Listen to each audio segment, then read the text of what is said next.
জুলাই গণঅভ্যুত্থান এবং নতুন বাংলাদেশ দিবসের নামকরণ নিয়ে মতভেদ দেখা দিয়েছে। এনসিপি নেতা হাসনাত আবদুল্লাহ, সার্জিস আলম সহ অনেকেই এই নামকরণে আপত্তি তুলেছেন। এই ইস্যুতে কথা বলেছেন জামাত ইসলামের আমির ডক্টর শফিকুর রহমানও। তিনি বলেছেন, ৮ আগস্ট নয় ৫ আগস্টকেই নতুন বাংলাদেশ দিবস ঘোষণা করা উচিত।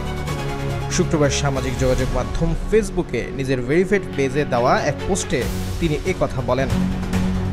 তিনি লিখেছেন, ৮ নয় ৫ আগস্টকেই নতুন বাংলাদেশ দিবস ঘোষণা করা উচিত। প্রসঙ্গত, ছাত্র জনতার অভ্যুত্থানে আওয়ামী লীগ সরকারের পতনের দিন ৫ আগস্টকে অন্তর্বর্তী সরকার জুলাই গণঅভ্যুত্থান দিবস হিসেবে ঘোষণা করেছে। অন্যদিকে আওয়ামী লীগ সরকার পতনের পর নোবেলজয়ী অধ্যাপক মোহাম্মদ ইউনূসের নেতৃত্বাধীন অন্তর্বর্তী সরকার গঠনের দিনটিকে নতুন বাংলাদেশ দিবস হিসেবে ঘোষণা করা হয়।